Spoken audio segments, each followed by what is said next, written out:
Hello friends, வணக்கம். நேற்று எங்கள் ஊரில் செவ்வாய்க்கிழமை சந்தை போட்டிருந்தாங்க. அதுக்கு போயிருந்தேன். காய்கறி கொஞ்சம் வாங்கிட்டு வரலான்ட்டு.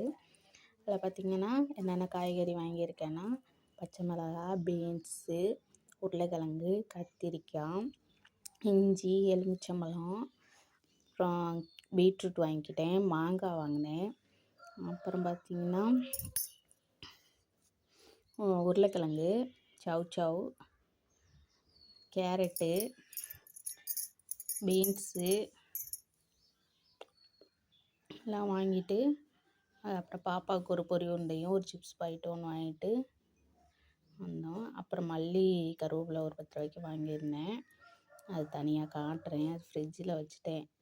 சரி, வெளியே போட்டிருந்தா பனிக்கு எதுக்கும் இதாக போயிருமே அப்படின்ட்டு அப்படியே தனியாக எடுத்து வச்சு நான் காட்டுறேன். உங்களுக்கு பிடிச்சிருக்கான்னு பார்த்துட்டு சொல்லுங்கள் ஃப்ரெண்ட்ஸ். இது எல்லாமே எங்கள் ஊர் சந்தையில் 20 ரூபா, 1/4 கிலோ 20 ரூபான்னு சொன்னாங்க. நான் எல்லாமே 1/4 கிலோ வாங்கிட்டு வந்துருந்தேன். இஞ்சி மட்டும் 10 ரூபாய்க்கு வாங்கிக்கிட்டேன். நான் காய்கறின்னு பார்க்கலாம் வாங்க. நான் எடுத்து வச்சுருக்கேன் தனித்தனியாக.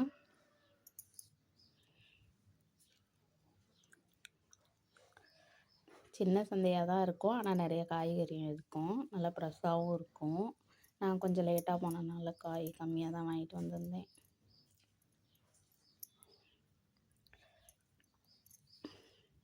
அந்த எலுமிச்சம்பழம் 20 ரூபாய்க்கு 6 எலுமிச்சம்பழம் 20 ரூபாய்க்கு, மாங்காய் 20 ரூபா, உருளைக்கிழங்கு 20 ரூபாய்க்கு, கத்திரிக்காய் அந்த சின்ன கத்திரிக்காவாக இருக்கனால வாங்கிக்கிட்டேன். ஏன்னா எண்ணெய் கத்திரிக்காய் குழம்பு வச்சோம்னா நல்லா ருசியாக இருக்கும்ல, பிஞ்சாக இருந்ததாக பார்க்க நல்லா இருந்தது, அது வாங்கிக்கிட்டேன். கேரட் 20 ரூபா, சவ் 20 ரூபா, இந்த பொரி 20 ரூபா,